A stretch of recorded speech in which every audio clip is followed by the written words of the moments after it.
Hola, ¿qué tal? Buenos días. En primer lugar, pues daros las gracias por este recibimiento tan bonito, ¿no? Tan especial para mí también por lo que comentáis. Tengo una vinculación muy especial con la ciudad de Granada. No sé si me oye.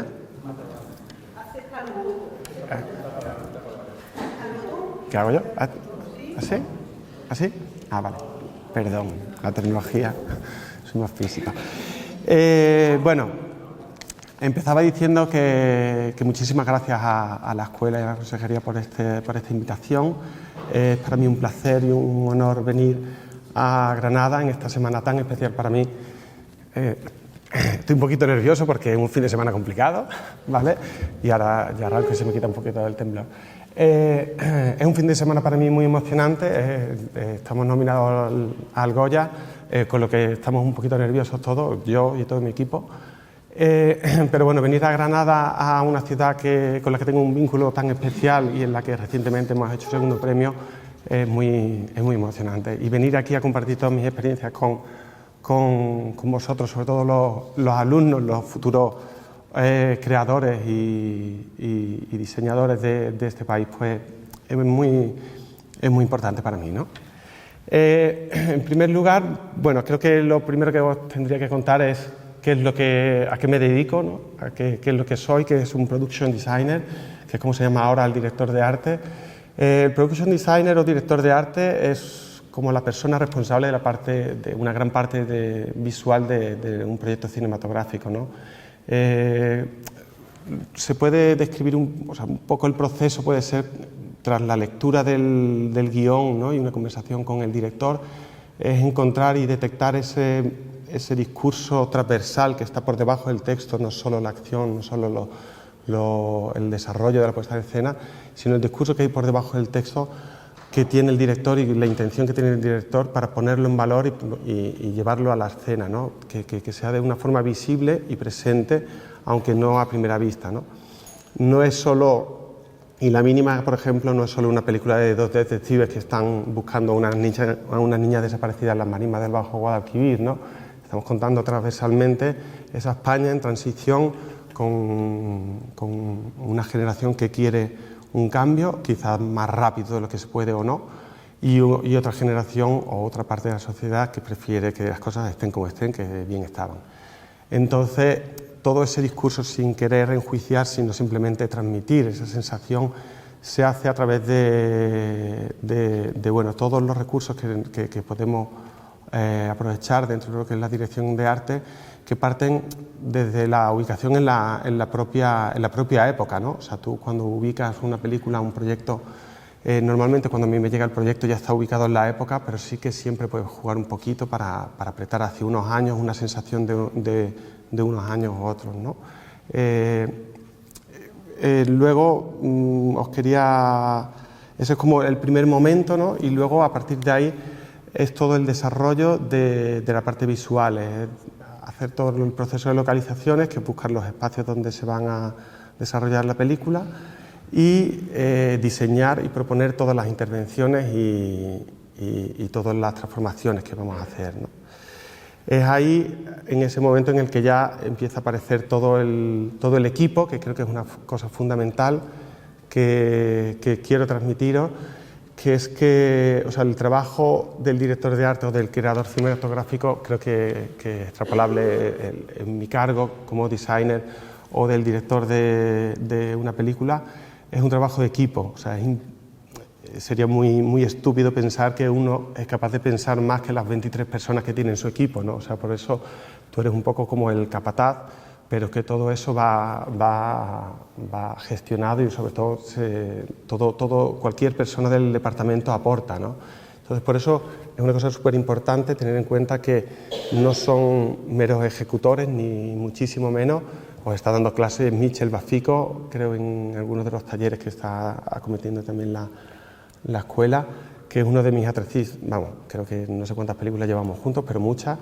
Y es uno de esos puestos que os quería contar que también aportan, ¿no? O sea, yo no le digo al diseñador gráfico, por ejemplo, esto lo quiero así y así va a ser, sino cómo voy a desperdiciar el talento que tiene el diseñador gráfico cuando me puede explicar de dónde viene una tipografía por qué usamos esa tipografía, por qué usamos ese color, por qué lo transformamos de una manera u otra, ¿no? Eso, o un escultor o un pintor, que tenemos pintores maravillosos cuando aplicamos la pintura en las paredes, ¿no? Para que entendáis un poquito cómo es el departamento, he cogido la lista de equipo del proyecto en el que estoy ahora mismo. Es una serie de 4 capítulos en la que bueno, están todos los... Aquí está todo mi equipo, faltarían los diseñadores gráficos que no se cuentan aquí dentro, ¿vale? Y a lo mejor escultores y constructores que también colaboran con el proyecto. Como veis, después de la figura del production designer o diseñador de producción, está el director de arte o la directora de arte, que es como la responsable de no solo aportar y decorar, sino también gestionar gran parte de lo que es los recursos humanos que tenemos, ¿no? Todo el equipo y la responsable también de proponer todo lo que son los espacios, ¿no? El acabado, más lo que es el diseño concreto, ¿no? Después de la directora de arte están los coordinadores, que son los responsables de mover a toda esta gente, ¿no? Nosotros somos, en este caso, no sé si somos 22, pero bueno, en un caso como la peste llegamos a ser puntualmente 190 personas solo en mi departamento, con lo que necesitamos, y no sé cuántos camiones llevábamos. Entonces, por eso necesitas una persona que se dedica directamente a la logística solo, ¿no? Que es esta persona que es la coordinadora de arte. Luego está el regidor, que es el responsable de llevar la parte económica del proyecto, el control económico del proyecto, no, de mi departamento, y también es la persona que se encarga de conseguir las cosas especiales, ¿no? O sea, es la persona que te consigue un avión, te consigue un helicóptero o una oveja. Bueno, te lo consigue todo.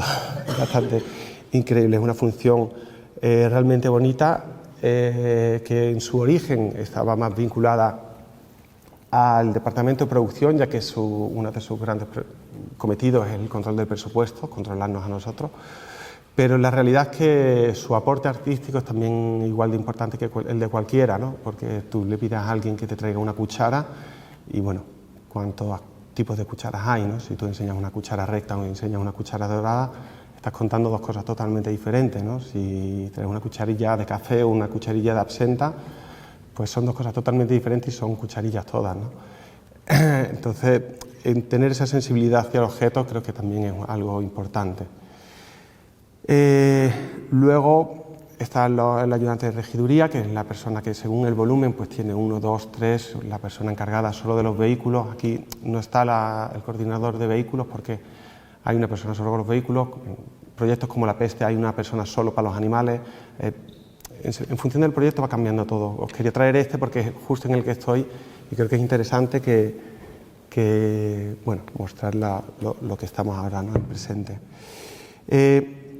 Luego vienen los ayudantes de arte, que son como las personas más ejecutoras a nivel de cabeza, ¿no? Que son las personas que proponen realmente mobiliario, son las que buscan ese mobiliario, lo aportan, el atrezo, o se encargan de gestionar toda la información hacia los técnicos, hacia los atrecistas, que ahora veremos que es una figura bastante importante.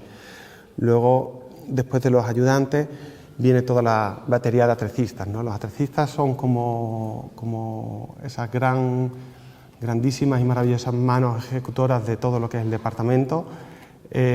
Su sensibilidad hace que crezca todo, o sea, no es... Insisto mucho en esto porque no es algo que...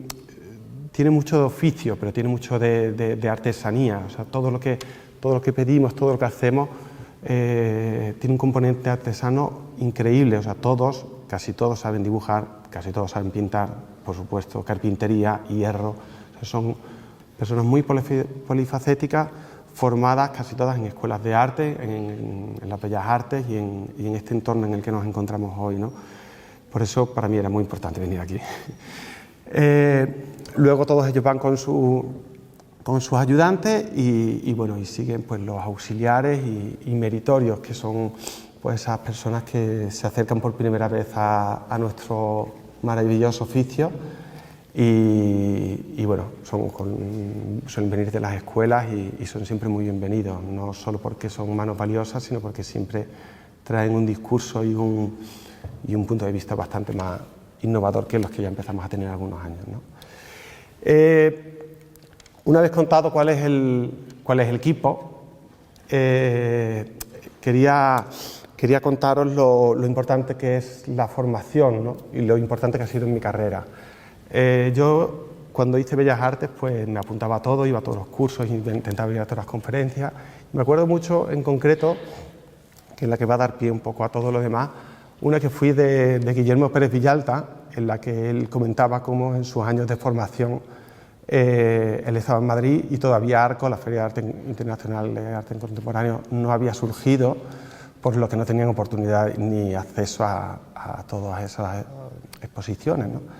Pero ellos, para corregir esta carencia, pues se acercaban a la Feria de Ganado de Madrid y la veían como si estuviesen viendo la documenta de Kassel, ¿no? Era el momento de todos los Povera, de Mario Merz, de Cornelis y toda esta gente.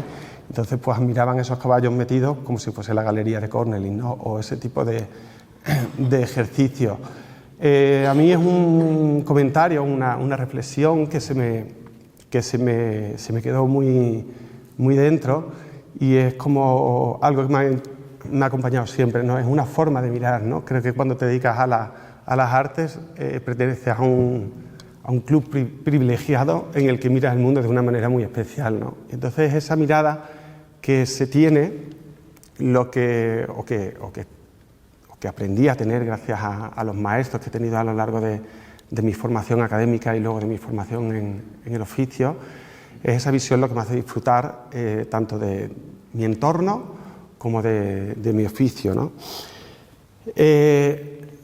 Ya para entrar un poquito más en a lo que me gusta a mí contar, hay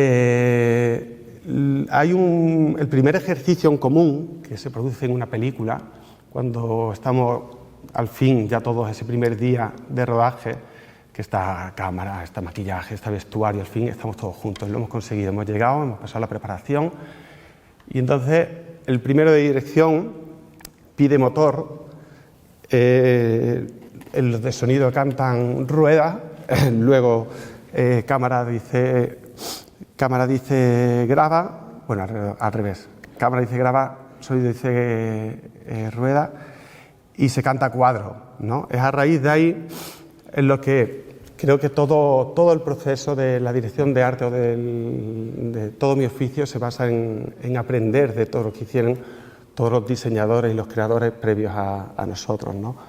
En este punto siempre nos encontramos con grandes problemas a la hora de resolver planteamientos y puestas en escenas que nos pide la historia y las limitaciones que podemos encontrarnos por parte de la producción, ¿no? De los niveles de las limitaciones económicas que siempre existen.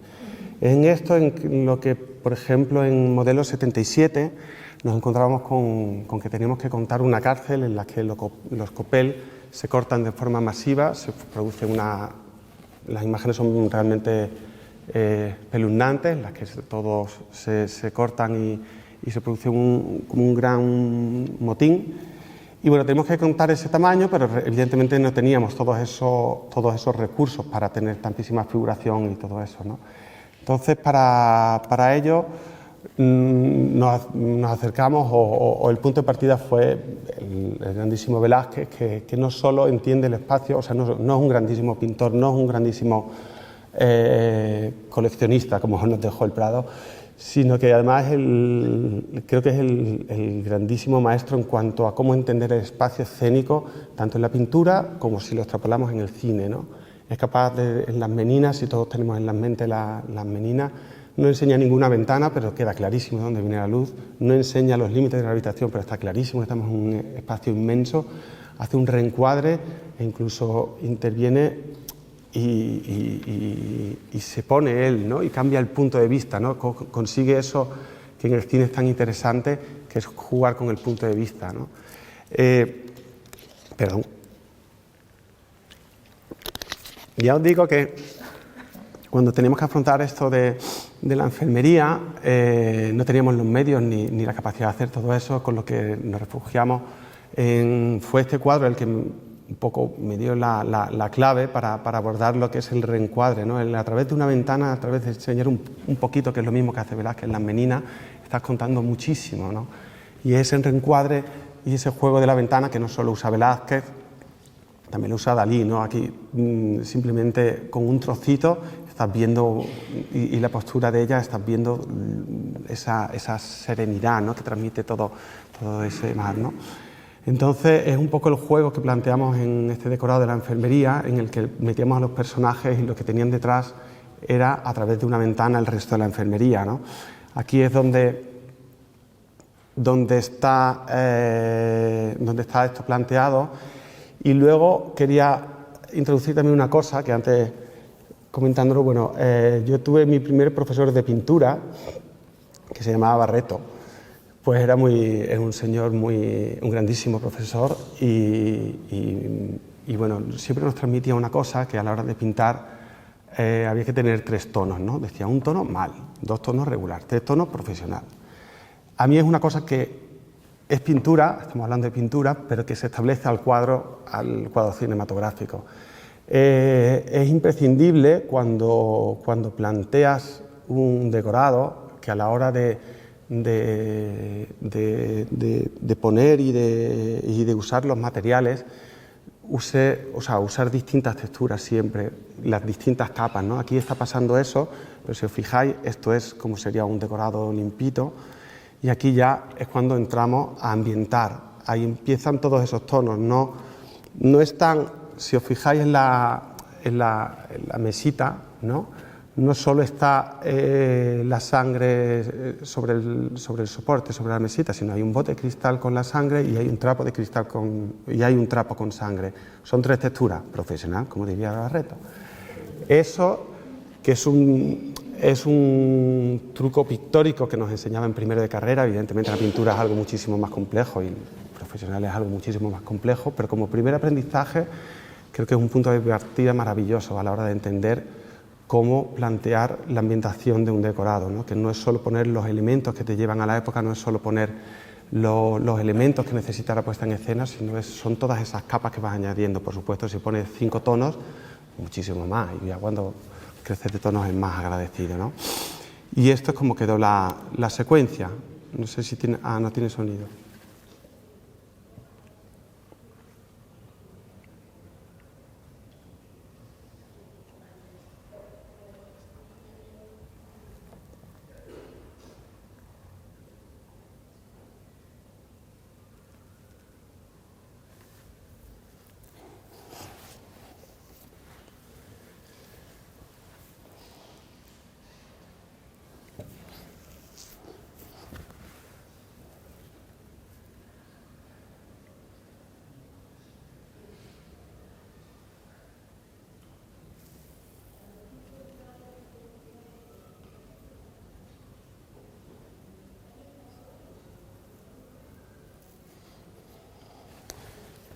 Aquí, si os fijáis, teníamos pocos figurantes porque ya estamos además al final de la peli, o sea que todo va menguando un poquito, parece que no, pero sí.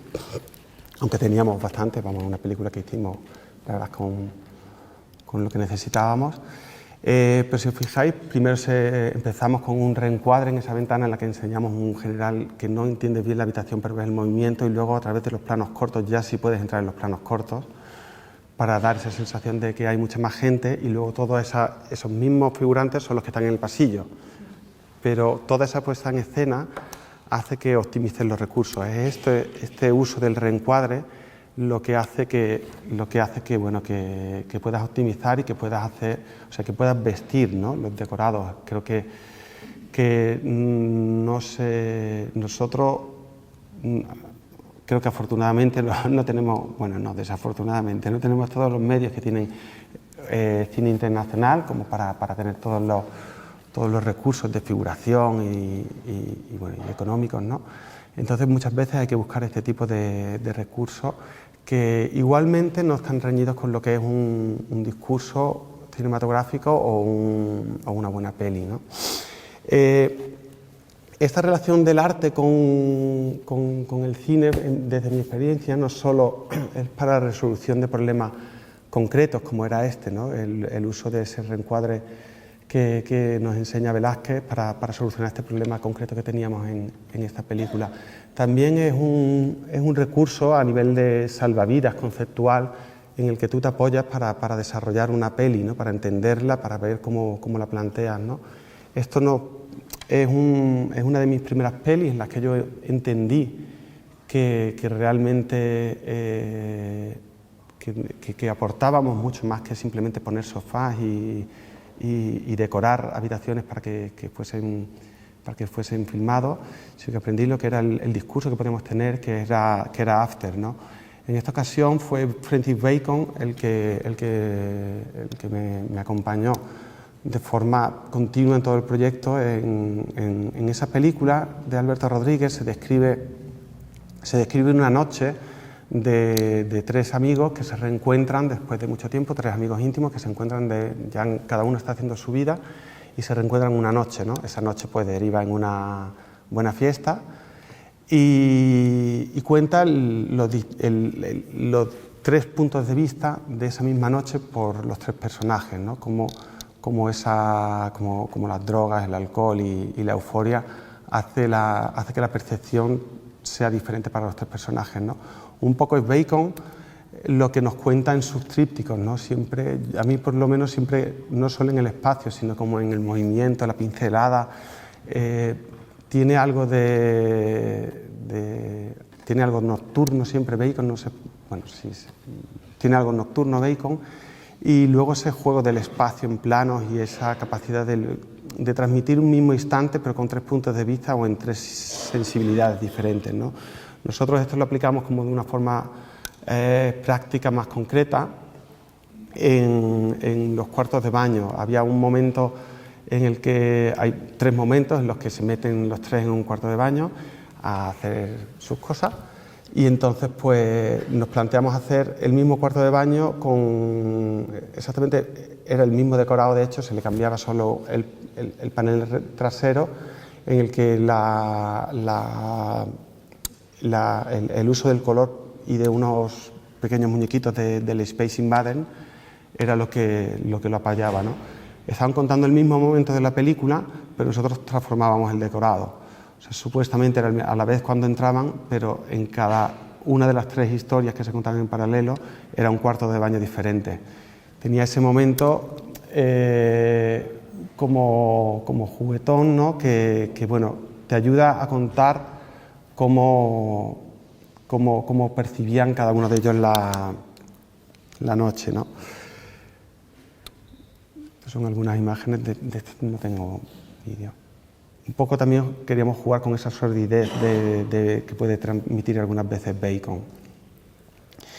Luego, aparte de la pintura, hay una parte también fundamental a la hora de abordar un proyecto, que es encontrar estas anclas espirituales, estas guías espirituales, que puede ser, en este caso era Bacon, Velázquez o Dan Flavin, o bueno, tantos que nos han acompañado, Jeff Koons, Goya siempre está presente, no solo por el premio, sino por esa forma que tiene de retratar, ¿no? Goya tiene esas capas tan increíbles. Luego también está el conocimiento de la historia, ¿no? Es lo que antes hablamos de que el ubicar en una época es ya un acto estético. Esto también se traslada a la pantalla, ¿no? Nos encontramos en La Peste, que teníamos que hacer como una representación de la llegada del alcalde, del nuevo cabildo que llegaba a la ciudad. Entonces le hacían como una recepción, ¿no? En esa recepción pues tenía que conocer a las fuerzas vivas de la ciudad, y queríamos ir a algo muy local, lo más local posible que pudiésemos, para cuando nos empezamos a documentar, para llevarnos a Sevilla, ¿no? En las fiestas pues había música, había teatro y había mucha comida, se ostentaba mucho con la comida y con los fuegos artificiales, ¿no? Entonces, a la hora de introducir el teatro dentro de la escena, era como complicado, ¿no? Era decir, ostras, ¿y qué representan, no? O sea, para que fuese teatro, pero no caer en un discurso típico, ¿no? o en el cliché. Entonces, después de todo el estudio, el proceso de documentación tan grande que hicimos para la peste,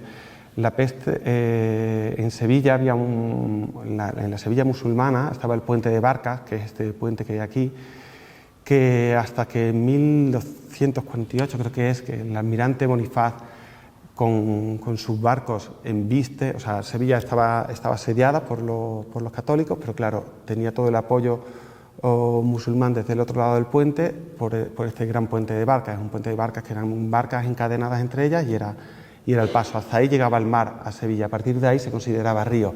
A día de hoy, que esto coincide con el puente Triana más o menos, pues se sigue considerando así. Bueno, es el brazo muerto, pero a esa altura más o menos se sigue considerando mar y es hasta donde le afectan las mareas, ¿no? Entonces, con esa historia tan maravillosa del ser almirante Bonifaz lanzando sus navíos desde Sanlúcar de Barrameda, aprovechando las mareas vivas para conseguir, creo que lanzó 5 barcos, llegaron a Sevilla a 3, pero embistió solo 1, una cosa de estas así, que es el origen de la Armada Española, por lo visto.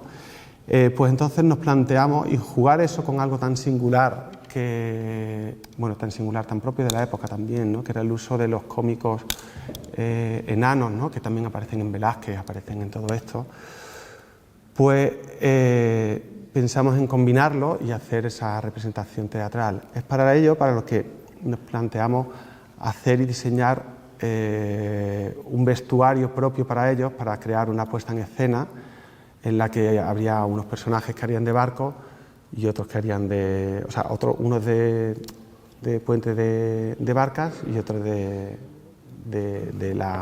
almirante Bonifaz, que era el que embestía, ¿no? Y bueno, son estos los barcos y esto es como un primer ensayo que hicimos de esa puesta en escena, ¿no? Que era cómo jugaban y cómo contar esa historia, que es un elemento muy local que viene del conocimiento de la ciudad, bueno, de todo el estudio que hicimos de la ciudad y cómo se integra luego en la escena, ¿no? No es solo esa historia, sino también en este momento de la peste, el Prado tuvo el gran acierto de hacer una exposición de Clara Peters, que es una de las primeras pintoras que hay en el Prado, en la que hace una descripción maravillosa de todo lo que es la mesa, ¿no? Todo lo que son los alimentos que se usan en esa época, en el 16, nos enseña cómo son los objetos que hay, todo eso. Y aquí encontramos un detalle fascinante que encontramos también en ese proceso de documentación y de aprendizaje sobre esta época, que es el uso del pavo real como alimento, que es una cosa que se dejó de hacer porque estaba muy malo. Entonces lo que se hacía era que conseguimos documentar, no me acuerdo muy bien de dónde vino, pero aquí aparece el pavo real. Lo que se hacía es que se despellejaba el pavo entero, se cocinaba y luego se vestía el pavo. O sea, porque lo guay era que tú enseñabas un pavo real y luego te lo comías allí, pero cocinado. Se dejó de hacer porque estaba muy malo. Entonces, pero era muy bonito, que es otro elemento que nosotros metimos en la misma secuencia, ¿no? Ahora también veréis otro elemento que en el principio de la secuencia, en este arranque de la secuencia, se ve aquí al lado las velas de rizo, que si veis son como las velas de las vírgenes, ¿no? Estas velas es una cosa que se empieza a hacer creo que se empieza a hacer en el siglo XV, pero que no es hasta la llegada a América que se descubre una cera que es mucho más dura, que tiene mucho más resistencia, no llega al esplendor que tiene a día de hoy, ¿no? Eso es gracias a una abeja, la cera de una abeja que viene de América, entonces hace que todo. Yo creo, esto ya es teoría mía, que llegó la vela de rizo a México, es en México donde se aprende a hacer esto, y luego viene de vuelta y en el barroco se lleva hasta donde lo hemos llevado nosotros, ¿no? Pero esto es teoría mía. Pero son esas cosas que aprendes y te gusta jugar e introducir, ¿no? Porque puedes pensar, pero bueno, entonces, ¿qué hacía las velas de las vírgenes? Que estas no las hizo una celería sevillana, que evidentemente intentamos llevarla a un diseño un poco más renacentista, no tan barroco como son las actuales. Y esto es la secuencia en la que viene representado todos estos elementos.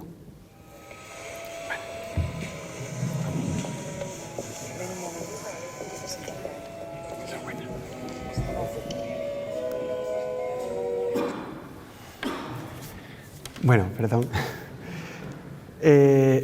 Como veis aquí en esta puesta en escena intentamos contar todas esas artes, ¿no? de las que se disfrutaban en una fiesta de la época y todas de una forma local, ¿no? Aparecen los enanos jugando, haciendo la representación de la destrucción del puente de Barcas, están los fuegos artificiales, la comida, están todos esos elementos que hemos aprendido a través de la documentación. Toda esta documentación muchas veces nos lleva a entender que realmente hay un objeto que tenemos que inventarnos, porque no existe, porque está fuera de época, porque es posterior o porque su uso simplemente a día de hoy es diferente al que eran entonces, ¿no? Este problema, o sea, sabes que no lo vas a encontrar, sabes que no vas a encontrar el objeto, pero sí que tienes que conseguir que ese objeto sea verosímil dentro de la época.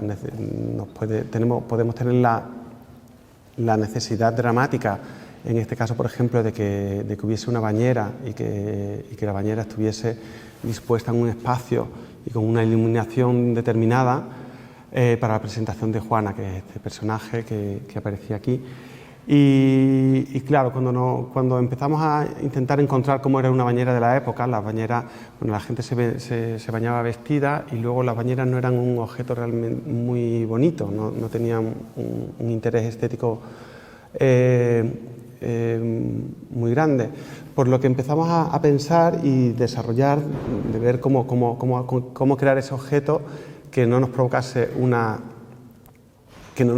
un desnudo feo ni soez, sino que hiciese la aparición. El personaje llega a Sevilla, se queja de lo mal que huele, porque Sevilla en esa época olía fatal, y es por eso la necesidad del baño, ¿no? Es insistir en una condición histórica de la propia ciudad, ¿no? Entonces, para este desarrollo del objeto, el punto de partida, evidentemente, en el Renacimiento tenía que ser Botticelli, tenía que ser la Venus de Botticelli. Es esta concha, sabíamos que era esta imagen la que queríamos crear, sabíamos que era esto nuestro punto de partida, pero no teníamos ni idea de cómo hacerlo. Entonces, en ese proceso de no saber cómo hacerlo y conociendo bastante la historia de la ciudad, pues nos compramos las conchas estas, estaban encima de nuestras oficinas, estaban allí siempre y estamos jugando con ellas pensando que tiene que estar, la concha tiene que estar, no sabemos cómo, pero tiene que estar. Hasta que uno de los ayudantes se puso a jugar y se dio cuenta, bueno, ahora luego voy a la concha. Esto es esa otra referencia que encontramos en un colgante, viene de la joyería de la Fundación Lázaro Galdeano de Madrid, que tiene una colección increíble del Renacimiento, en la que también encontramos como cosas que nos interesaban, ¿no? Ese juego del paño y un poco ese juego pudoroso, que no queríamos enseñar un desnudo completo ni caer ahí, ¿no? Se me cruzó esta imagen de Juno Calypso, en la que de repente era como decir, ostras, esta es la imagen que queremos, esto era lo que queríamos, pero ¿cómo hacemos esto, cómo llevamos esto al siglo XVI y que sea verosímil, ¿no? Porque esto tiene la gran virtud de que ya está iluminada, tiene esa cosa de repetición, de abrazos, súper elegante, es un desnudo muy elegante, tenía algo como muy fascinante que nos llamaba la atención. Y como te decía antes, estaban las conchas esas jugando por allí encima de las mesas, y uno de los compañeros pues encontró que las conchas, cuando se les ponía una vela, pues conseguía un efecto de luz que era maravilloso, daba esa ese ambiente que era lo que nosotros estábamos buscando, ¿no? Era como llevarla también un poco a que fuese casi como una virgen, ¿no? Quieras que no, estábamos en Sevilla y bueno, toda esa candelería pues nos atraía bastante. Entonces produjimos la bañera con técnicas de tonelería. En Sevilla había muchos talleres de tonelería, ya que se mandaban muchísimas cosas a América y bueno, todos los líquidos tenían que ir en toneles y todo esto se producía en el aljarafe. Y entonces hicimos esta bañera con una estructura de tonel que lo hicieron los carpinteros. Está hecho como si fuese un tonel, son los que bueno, la tuvimos que impermeabilizar con fibra de vidrio, pero está hecho exactamente como se habría hecho con esas técnicas de tonelería. Y les incluimos estos brazos, que es un poco esa idea que nos dio Juno Calypso, pero con esta transparencia de las conchas, ¿no? Entonces conseguimos una bañera que era algo elegante y que es verosímil para la época, ¿no? Y el efecto que quedaba pues era un poco esa idea del nacimiento de Venus, mucho más oscuro, porque la peste, que es una cosa que siempre nos han dicho, que es muy oscura, pero era una cosa intencionadamente, ¿no? Luego lo veremos. Y es esta la imagen para mí tan bonita, ¿no? Que conseguimos. Este objeto creo que ha sido una de las piezas más complicadas que hemos hecho, tanto por su diseño, su creación, como su ejecución, ¿no? Todo esto técnicamente es complejísima. Había encendidas, no sé si eran 30 y pico velas. O sea, solo para encender y apagar esto era un follón. Y bueno, estamos muy contentos con la pieza que quedó.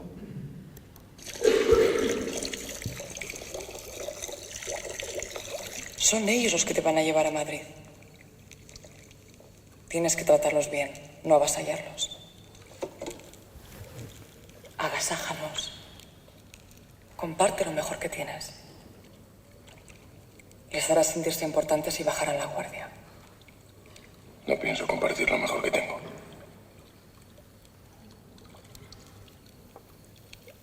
Ahora eres un político. Deja de pensar como un militar.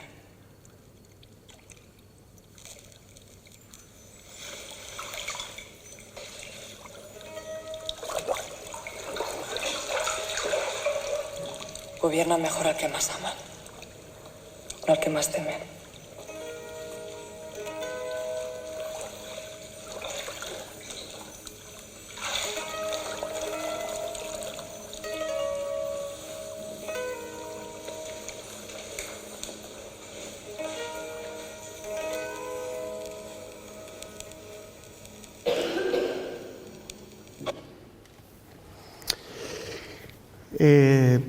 Veis que es una pieza que tiene algo como muy local, ¿no? Puede recordar a un paso de Virgen, pero es un baño, pero es esa referencia de Juno. Está todo ese mundo ahí metido y es eso el gran reto, ¿no? Y creo que por eso es tan importante para nosotros esta pieza, porque además Alberto, el director, Alberto Rodríguez, me pedía, dice, Pepe, la bañera, y digo, tío, no sé cómo hacerla, no sé. Digo, bueno, pero algo tendremos que tener. Y se acercaba el momento y no aparecía, hasta que fue a aparecer el recurso de la conchita y de jugar con esos brazos. Y es muy bonito cuando ves un equipo de 20, 30 artesanos, los atrecistas, los constructores, todos, cada uno aportando una idea y de no, esta tiene que ser así. O sea, se movían todas las piezas, o sea, se podía direccionar todo, porque claro, para moverlo por cámara, tú no puedes poner un elemento, mucho más un elemento que emite luz, que al fin y al cabo es una herramienta. En este caso era una herramienta de iluminación del set, no solo era una pieza de mobiliario, no era una pieza de atrezo, sino era también la herramienta de iluminación de mi compañero Pau Esteve, el director de fotografía, por lo que teníamos que tener bastante control sobre ella. Por eso es por lo que era tan compleja, ¿no? Luego, no solo es para resolver un problema de una puesta en escena o cómo resolver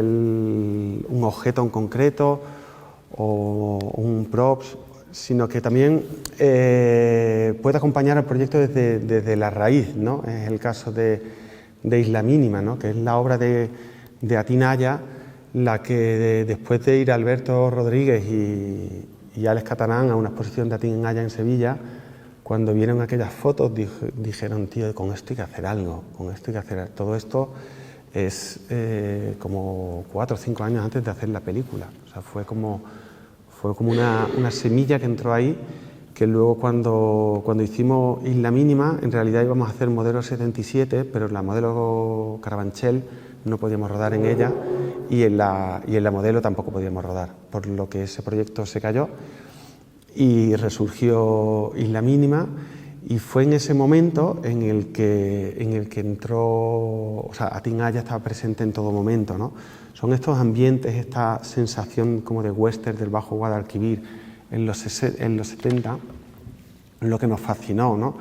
Y esto creo que está en todo el espíritu de la película, ¿no? Nosotros no lo retratamos en blanco y negro, pero por ejemplo la presencia de las armas, ¿no? Es algo súper importante la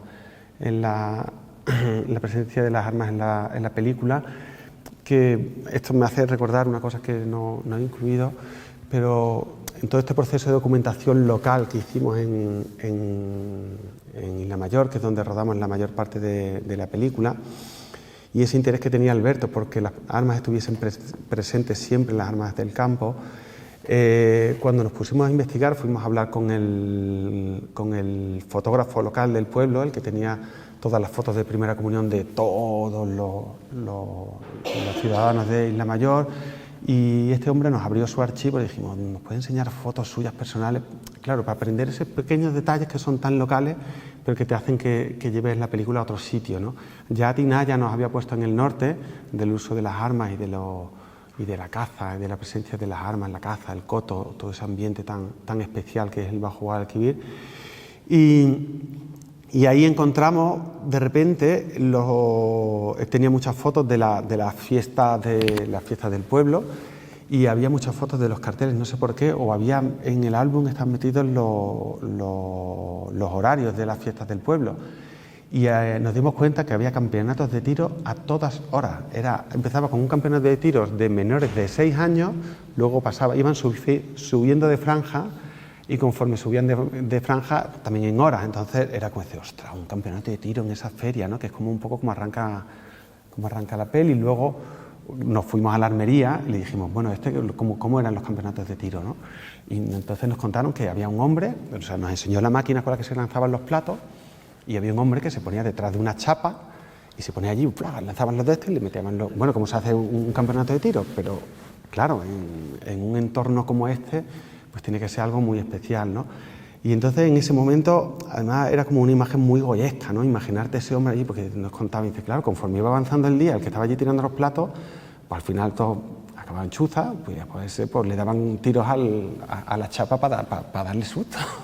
O sea que al final era como todo un poco bastante bestia, ¿no?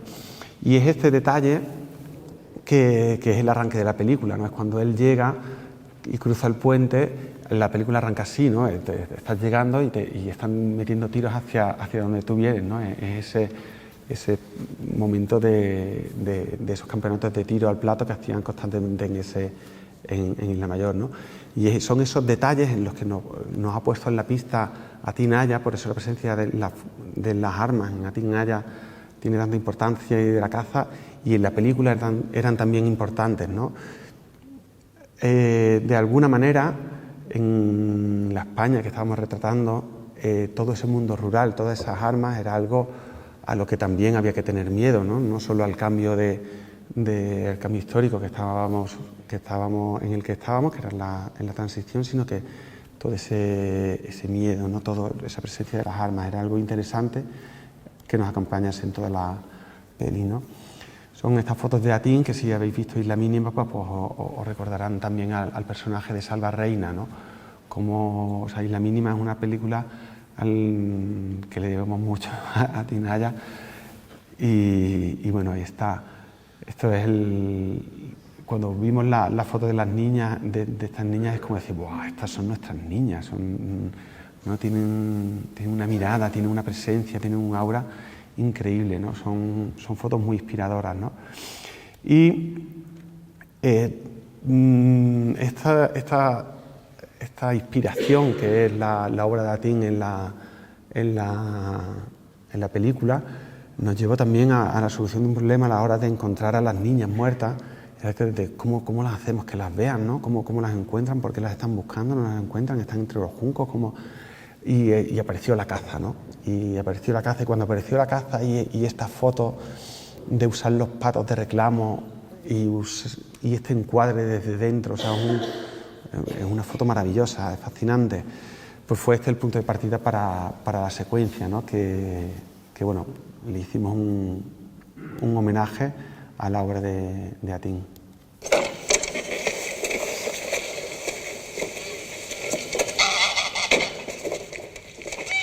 Preparando los patos, que me...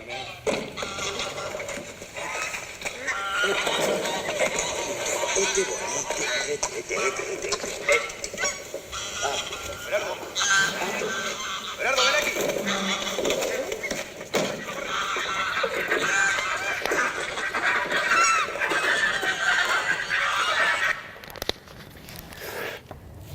Bueno, veis aquí que es como intentar animar una de sus imágenes, ¿no? Uno de esos regalos que nos hizo Atinaya con su obra, es como conseguir animarla, ¿no? Es como esta idea cuando me la contaron, no sé si fue de Alberto de Alex, y era como decir, wow, aquí os habéis salido, ¿no? Lo habéis conseguido, habéis llegado un pasito más allá para conseguir transmitir esa sensibilidad que tuvo Atín hacia toda esta zona, ¿no?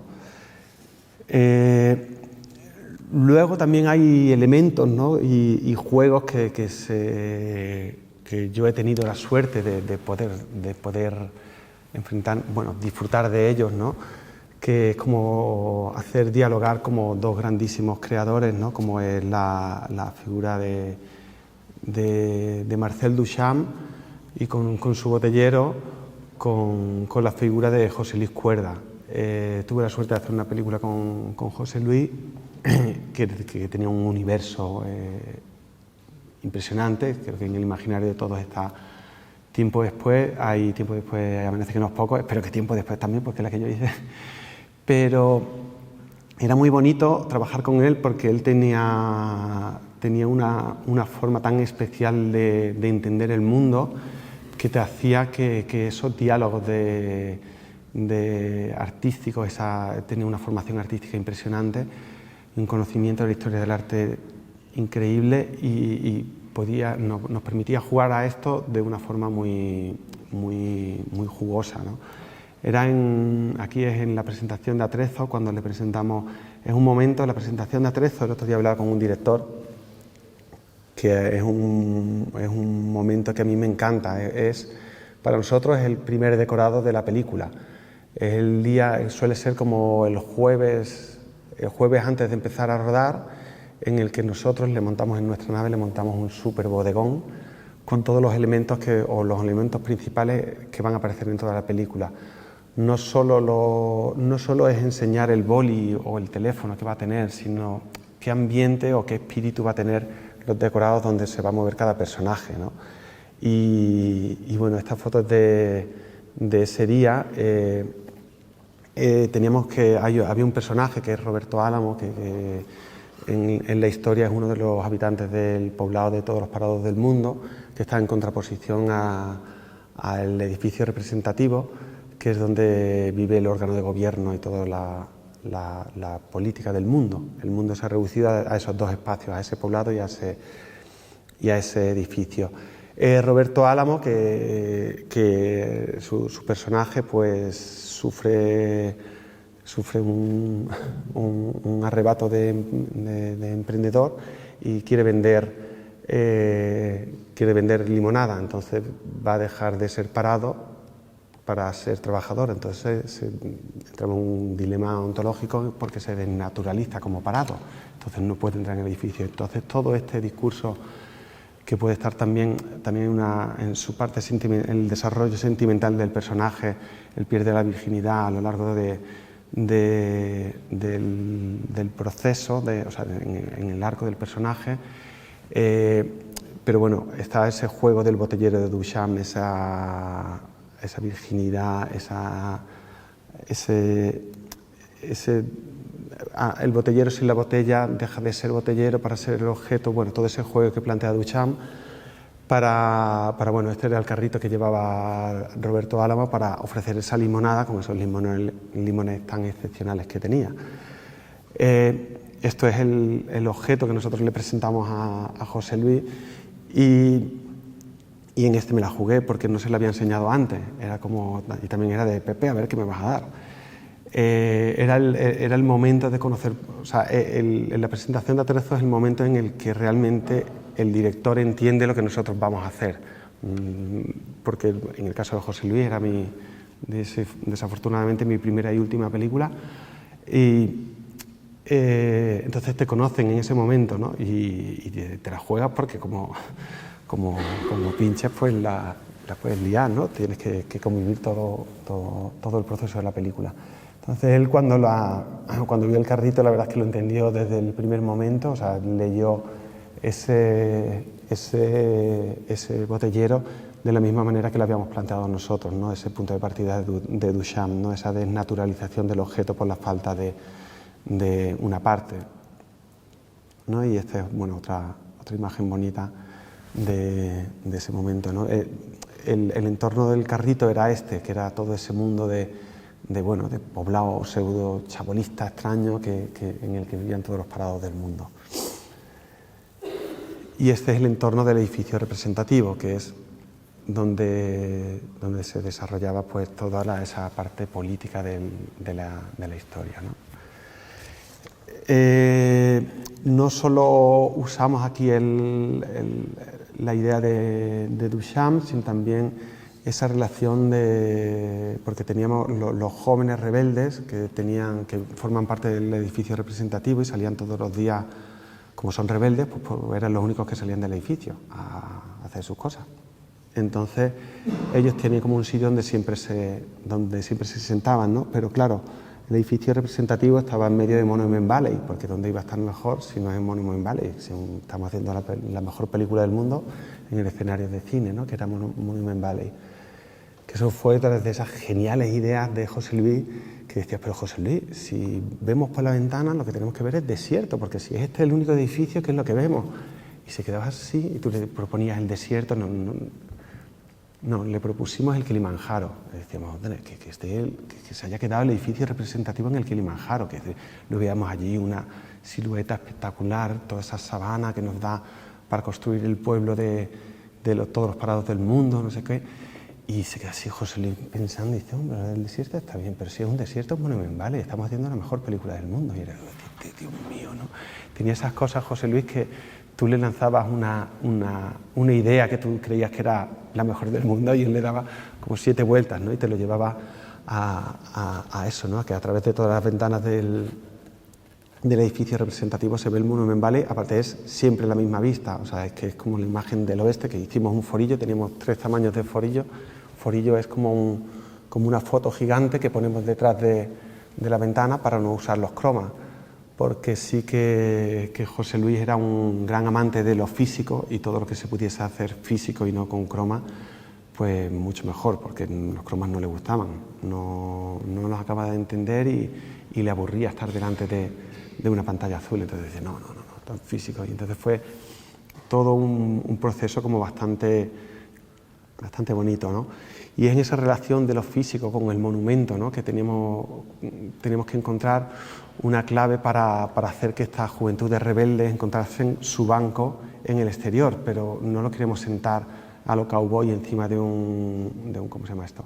De un tronco o de una piedra, ¿no? Entonces, apareció la obra de Tony Crack, que a mí en especial son estas piezas las que me llevaron a desarrollar esto que pueden parecer ruedas de tractores en el poblado de todos los parados del mundo. Habíamos usado muchas carcasas de tractores barreiros, todo por hacerlo como muy local, ¿no?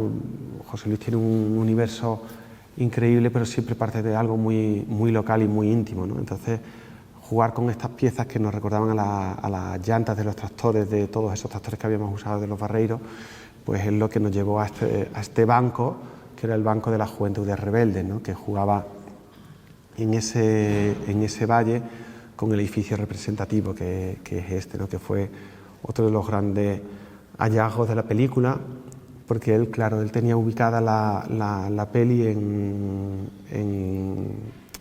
el edificio España, en la Plaza España de Madrid, porque él lo conocía, Pero claro, toda la acción que había que desarrollar en ese hall, que había un tiro, había un tiroteo y bueno, todas las cosas que ha sido la revuelta y todo ese tipo de cosas, pues no cabían. La fisonomía del edificio no lo daba, y ahí bueno, apareció la Corona de Espinas, que es el Centro Nacional de Conservación, que está allí en Madrid, que es maravilloso, pero yo lo quería meter en Torres Blancas porque para mí es un edificio icónico, ¿no? Icónico y que me parece maravilloso. Entonces, pues de ahí surgió la idea de meter Torres Blancas y Corona de Espinas, porque las entradas, el hall de Torres Blancas está lleno de recovecos, no tiene espacios abiertos ni nada, ¿no? Y necesitamos como un gran hall. Entonces, juntar estos dos edificios, ¿no? Como conocer la arquitectura y extrapolarla a nuestro mundo, ¿no? Son dos edificios de hormigón que han podido resistir eso que pasó, para que solo quedase un edificio y un poblado de todos los parados del mundo, pues fue esta combinación a la que llegamos, ¿no? Y es ahí también este juego de engarzar piezas, ¿no? Que venía de Tony Crack, pues todo esto es lo que hizo que desarrollásemos este diseño, ¿no? Luego hay evidentemente, todo a la hora de acometer el punto, o sea, el entorno de una película, ¿no? Como fue La Peste en este caso, había que mirar mucho en el Prado, ¿no? Y esta imagen la he traído porque la encontré hace 4 o 5 semanas que estuve otra vez en el Prado con los niños. Y de repente ves este cuadro que está en el pasillo central, que lo había visto pero nunca me había parado a mirarlo, ¿no? A mirarlo con tanto detenimiento. El gabinete se me ha olvidado. Bueno, el gabinete de curiosidades, perdón. En el que aparecen varios cuadros de los que luego nosotros hemos usado como referencia para La Peste. O sea, ya han sido tan importantes, ya son piezas importantes en la historia que nosotros extrapolamos, ¿no? En La Peste una cosa que nos contaron mucho o nos criticaron mucho era que se veía poco, ¿no? Nosotros apostamos desde el principio en ser fieles a toda esta pintura de Carballo, ¿no? Esos fondos que están pero no están, es mucho más inquietante lo que no está que lo que está. Los productores sobre todo a veces, o gente que venía de visita, decía, pero Pepe, si tienes montado todo este decorado, a lo mejor tenías un decorado como esta sala y no se veía más allá de 2 metros, ¿no? Como habéis visto antes en la bañera, se ve poco, ¿no? Decías, tienes montado todo esto y no te duele. Y dices, no, porque es que la apuesta desde el principio fue ir al siglo XVI, era llegar a estar en el siglo XVI. En el siglo XVI no se veía, se iluminaba con velas. En el momento que entrabas en un interior, el interior era entero pardo de todo ese uso y esa combustión de la cera, ¿no? Entonces fue esto lo que nos ayudó, ¿no? Nos llevó a ser radicales en esta propuesta y bueno, ya en la Peste 2 quizás abrimos un poquito la mano y se veía más, pero en la Peste 1 desde luego que sí que conseguimos mantenernos en este discurso, ¿no? En el que ese claroscuro de Carballo, aquí de Artemisia, pues nos hacía ser más radicales en esa propuesta y hacerlo de una forma más singular, ¿no? Este estudio de la época, ¿no? Volvemos otra vez a todo el estudio de la época, también evidentemente nos tuvimos que leer el Quijote, ¿no? para documentarnos de la historia. Y fue el Quijote el que nos dio la clave para resolver otro de los problemas que nos habíamos encontrado de puesta en escena y verisimilitud, ¿no? El personaje de Valerio, al principio de la serie, cuando se presenta ese personaje, es un chaval que tiene la virtud de que la peste no le afecta, se pone la camiseta al revés y no le afecta la peste, ¿no? Entonces él, era una cosa que se hacía que se hizo durante la peste, que es que los niños de los arrabales se les mandaba darle de comer a los que se dejaban encerrados en sus viviendas, ¿no? Como en la pandemia, pero en el siglo XVI. Pero se mandaba a niños. Entonces estos niños pues entraban por el techo, o sea, no tenían contacto, pero sí le llevaban todos estos elementos. Entonces en el guión se describía que el niño subía en los arrabales, lo que era el Arenal de Sevilla, que era toda la zona donde estaban los calafeteadores y los calafeteadores. Y toda la gente que hacía la cordelería y todo lo que se montaba en los barcos, que era la función principal de esa parte del puerto, pero todos vivían en chabolas. Estas chabolas no conseguimos solo una imagen en un grabado que era como una chabola de caña, una cosa que no sé, parecía como de África, ¿no? Tenía más que ver con una tribu del Masái o por ahí que con otra cosa. Pero nosotros necesitábamos que nuestro personaje se subiese al techo y abriese el techo, pudiese mirar y relacionarse con el interior, como levantando una teja. Pero evidentemente en una chabola no hay teja. En esa época una teja es un elemento de lujo, es barro cocido y es un elemento de lujo. Entonces, leyendo el Quijote, hay uno de los pasajes en que Don Quijote y Sancho se encuentran con unos arrieros que llevan corcho para hacer tejados. Entonces, ahí aprendimos que no habíamos visto y no encontrado ninguna imagen de los tejados hechos de corcho. Al fin y al cabo es un elemento natural que tú puedes conseguir en el campo, tiene forma de teja y se comporta arquitectónicamente exactamente igual que una teja. Entonces fue este hallazgo el que usamos luego para la construcción de las cabañas, ¿no? De las chabolas. Estas es de la Peste II. Si veis aquí están estos techos que son más como de caña, pero a la derecha, y ahora en el vídeo lo veréis, sí se ve como eran los de corcho, ¿no? Nuestra teja del siglo XVI en los arrabales.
Bueno, es muy chulo cuando consigues encontrar un recurso como este que funciona y luego a la vez, pues tiene algo tan goyesco, ¿no? Nos dimos cuenta que el corcho se convirtió, era un material que no teníamos ni presupuestado que íbamos a tener, y de repente se convirtió en uno de nuestros materiales estrellas junto a toda la carga de fruta podrida que nos daban para ambientar el suelo, ¿no?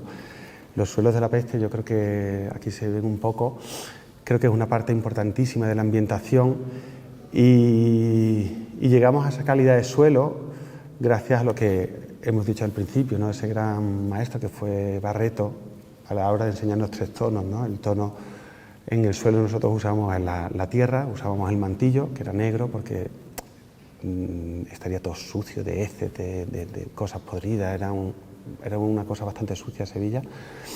Está la tierra, está el agua y luego estaba toda esa vegetación podrida. Nosotros usábamos fruta podrida porque era lo que más brillo aportaba, porque aportaba un poquito de color. Pero también usábamos picadura de las podas. Cuando podan, pues todo esto, esta viruta de madera que se usa, ¿no? Es eso de conseguir aportar capas a ese suelo, lo que creo que nos hizo llegar a unos suelos increíbles, ¿no? Creo que como esos suelos pocas veces se han hecho, y fue todo ese proceso de seguir insistiendo en ese lenguaje pictórico que habíamos aprendido de Barreto, ¿no? Luego en todo este proceso también llegamos al Archivo de Indias en Sevilla, porque fue una visita obligada en la que, bueno, íbamos allí a intentar conseguir imágenes, ¿no? Sobre todo nuestra obsesión era conseguir imágenes, pero no conseguíamos imágenes, pero nos contaron que hubo una mudanza de gran parte del archivo, bueno, y de esto que te dijimos, pero bueno, todo esto, ¿cómo se muda? ¿Cómo hace la mudanza de todo esto, ¿no? No sé por qué entramos en la logística de la mudanza, ¿no? Porque en la logística a la hora de desarrollar una película, es algo también muy importante, y entonces como que hay muchas veces que te llama la atención y dices, pero esto ¿cómo lo hicisteis, ¿no? O sea, ¿cómo se hizo? Y entonces nos contaron que se hacía con arrieros igualmente. Entonces todos esos legajos de papel y de pergamino se envolvían en tela de ruán, que el ruán es una tela encerada, que es como la que se usa en Semana Santa algunas hermandades, ¿no? Esas telas brillantes, eso es el ruán, porque se hace en una región de Francia. Que se comportaba, entonces nosotros entendimos que el ruán tenía un comportamiento como el plástico de la época, ¿no? Era como decir, ostras, hemos conseguido encontrar el plástico. El plástico es un material que nosotros tiene una utilidad cinematográfica y escénica maravillosa, porque aparte de sus propiedades, de los brillos, de su flexibilidad y todo esto, aporta un filtro de luz justificado maravilloso. Entonces tú pones un techo de esta uralita verde y los tienes ahí en ese porche, en vez de tenerlos debajo de una sombra normal, y ellos son verdes mientras que el escenario de fuera tiene otro color, ¿no? Entonces fue decir, ostras, hemos encontrado el plástico, ¿no? Y fue este juego de plástico. Con este juego de plástico pues nos fuimos a hacer también el interior de las cabañas que supuestamente usaban los militares en las Américas, esto de la temporada 2 de la peste, que nos aportaba esa transparencia, ¿no? Pero antes del uso que le dimos aquí para hacer estas tiendas de campaña, nos solucionó un grandísimo problema que teníamos a la hora de conseguir contar las mancebías, ¿no? Las mancebías eran los prostíbulos de la época, era algo como muy habitual y en Sevilla mucho más. De hecho pertenecían al cabildo catedralicio, o sea, lo controlaba la iglesia, y todos los que estaban fuera de la muralla eran los que no controlaban la iglesia. Bueno, era una actividad más. Pero a la hora de separar el espacio de esta mancebía del resto de los decorados, porque la realidad es que no podíamos hacer un uso de color en los interiores como podremos hacer a día de hoy. O sea, no podemos poner una habitación azul, una verde, porque estaríamos cayendo en una falta de rigor histórico importantísima, ¿no? Si no, todas tenían ese tono pardo. Pero claro, el interior de un burdel, o de la imagen que podemos tener de un burdel, tiene que tener un neón, pero claro, neones no hay en la época. Entonces fue decir, hostia, ¿cómo hacemos un neón? ¿Cómo conseguimos teñir una habitación de un rojo intenso? ¿Cómo conseguimos la licencia o la justificación para llegar a eso, ¿no? Y fue la aparición del ruán, que nosotros lo usamos como si fuese el techo, y esa luz que entra, o sea, que supuestamente filtra, en la que tiñe totalmente la habitación para que la secuencia se desarrolle en ese ambiente de color, ¿no? Así nos la llevábamos a ese prostíbulo, ¿no? A esa discoteca, ¿no? Que es esta en la secuencia.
Ponte de pie.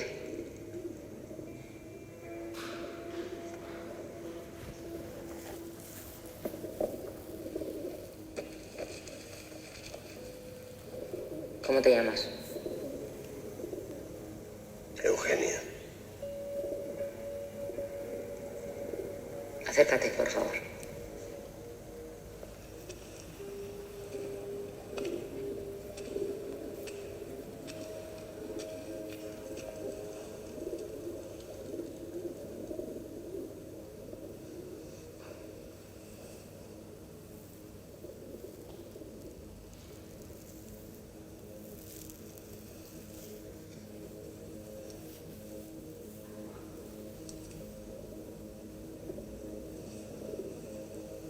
Abre la boca.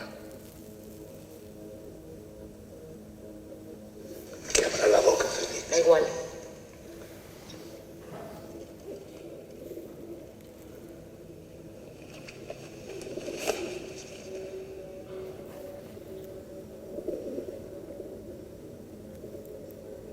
¿Cuánto?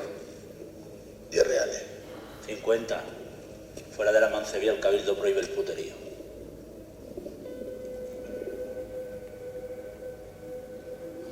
Págale.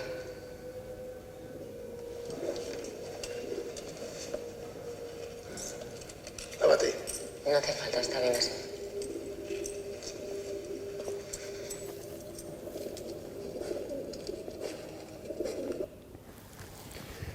Y es como esta forma de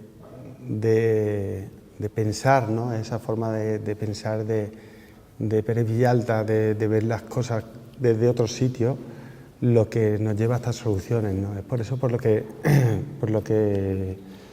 bueno, porque todo lo que es la formación, todo lo que es el estudio, todo lo que es esa curiosidad por las artes y todo lo que ello implica, esa forma de vivir, es lo que se acaba transmitiendo a la pantalla, ¿no? Yo creo es la forma en la que yo entiendo este oficio y es por eso por lo que disfruto tanto, ¿no? Es como intentar interpretar siempre todos esos estímulos que vas encontrando por el sitio, ¿no?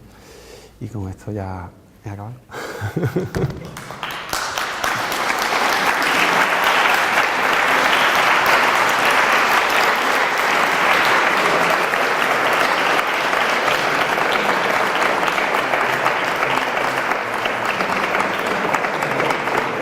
No sé si...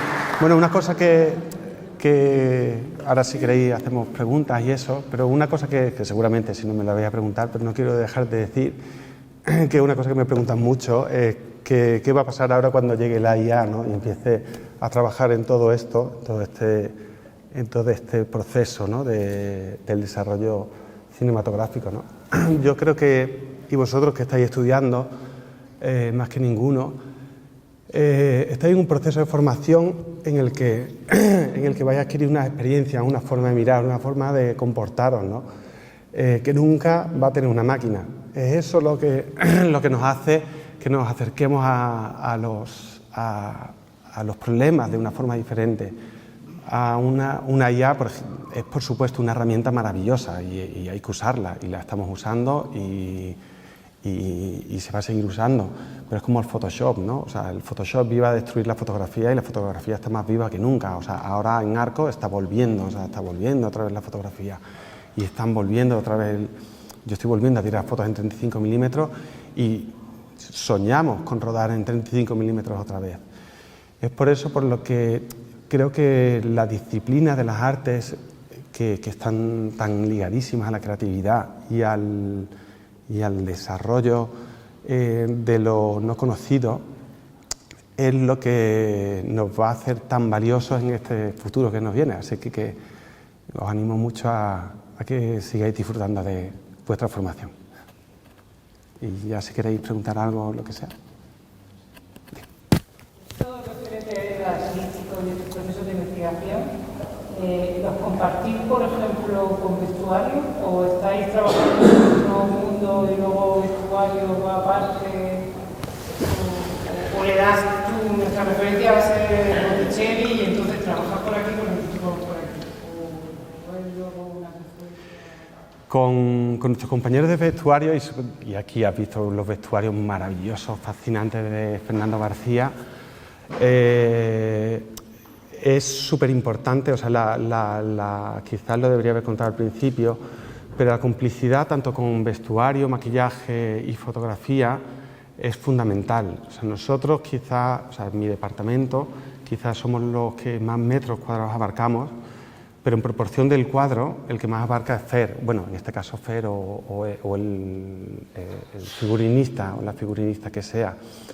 El cuadro, el 60% puede ser el actor, ¿no? Hay luego otro, bueno, el 60 no, pero el 40 el actor, el 30 es el vestuario y el otro poquito soy yo. Es mis 300 metros cuadrados. Por lo tanto, la complicidad con vestuario es fundamental. y por supuesto todo se comparte. O sea, ahora en la película que estamos, cada vez que encuentras una referencia nueva, que a lo mejor sabes que no se va a trasladar al proyecto, pero que te está dando una clave, es como inmediato y compulsivo. O sea, una comunicación muy profunda y una complicidad tremenda. Yo no puedo poner una tapicería de un sofá sin tener en cuenta su vestuario, o no puedo pintar una pared sin conocer el vestuario del personaje, ni el personaje puede llevar una chaqueta. O sea, yo cuando hacemos las pruebas de color, las pruebas de cámara, primero que se hacen con una cierta, o sea, se hacen bastante pronto. Ahí se prueban colores, se prueban texturas, se prueban maquillajes, se prueban ópticas, se prueban luces, y en este momento es donde hay un trabajo previo en el que hemos hablado de una paleta de color, que es súper importante, establecer cuál es el código de colores de la película, qué colores son los que van a dominar, qué saturación van a tener, qué textura.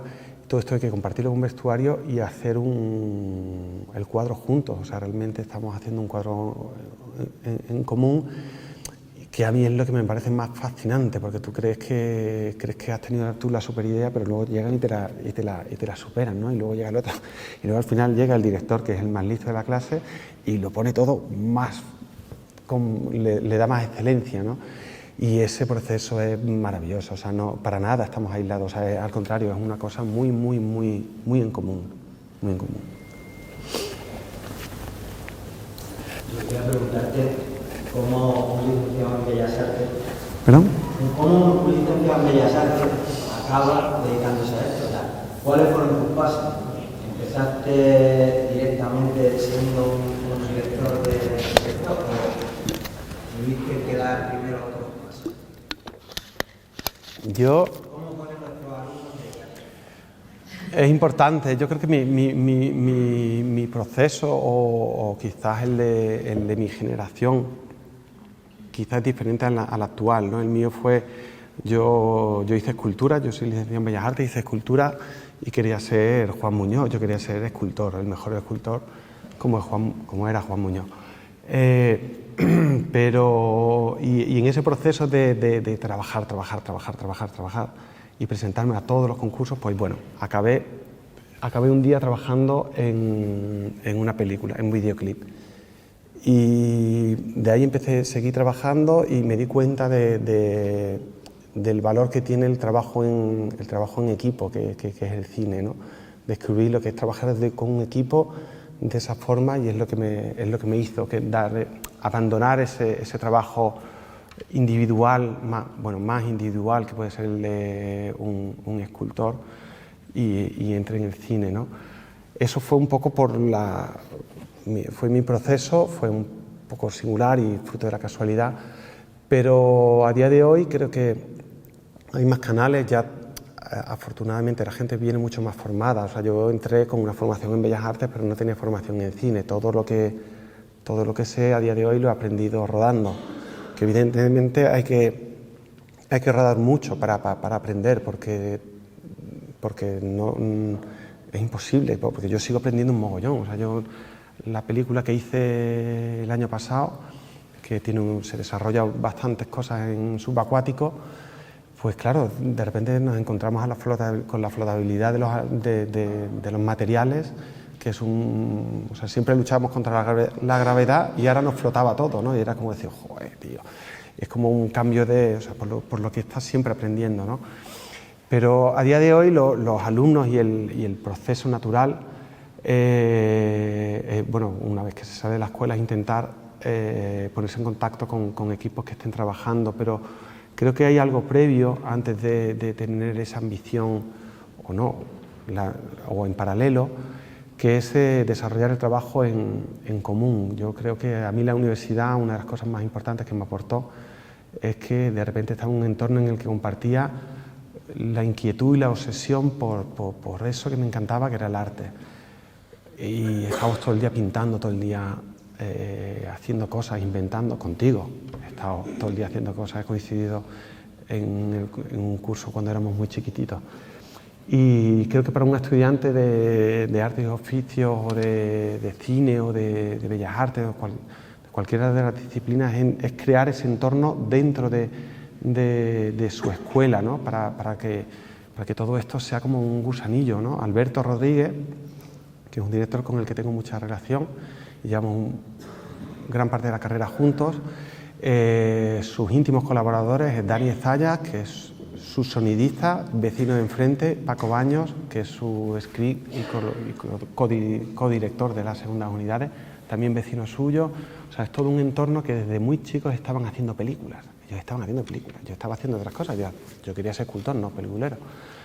Pero ellos estaban haciendo películas todo el día. Creo que la escuela es el entorno para empezar a hacer películas todo el día. Cuando nosotros empezamos a hacer películas en Sevilla, aquello, excepto la figura de Antonio Pérez, ¿no? y con Solas, la película Solas de Benito, era un espacio bastante yermo, y a día de hoy hemos conseguido seguir viviendo en nuestra ciudad y haciendo cine desde nuestra ciudad.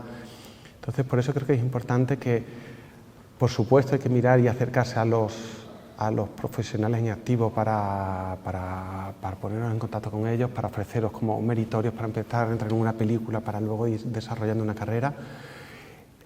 Pero entre vosotros también tenéis que fomentar ese trabajo, porque es que de un corto os puede salir una carrera, como le pasó a Alberto, ¿no? de unos cortitos. Pues aquello le gustó a Canal Plus y de repente, fíjate, estamos haciendo películas y series de un tamaño importante. Entonces creo que es muy importante esa colaboración en este momento, y luego, pues por supuesto, poneros en contacto y acercaros. O sea, nosotros los profesionales que estamos, yo por lo menos personalmente, que estoy en activo, nunca me molesta que se acerque un alumno o se acerque un estudiante y me mande su currículum, me insista, porque creo que es la única manera. O sea, hay que ponerse en contacto y hay que tener la suerte de que se produzca en el momento. Y mostrar interés no es inoportunar. O sea, no porque llames cada 6 meses y digas, oye, ¿tienes algún proyecto que pueda entrar? Te paso mi currículum, que he hecho no sé cuánto. Creo que hay que estar muy activo en ese proceso de presentarse y de intentar conocer gente, pero sobre todo rodar. Y para rodar, ahora mismo tenéis las cámaras están aquí. Yo cuando empecé a alquilar una cámara era un follón, pero a día de hoy las herramientas están y se cuentan historias con móviles. Lo importante es contar historias y solucionar problemas, y en esa solucionar problemas en lo que se descubre lo bonito de este oficio, ¿no? Que siempre es diferente.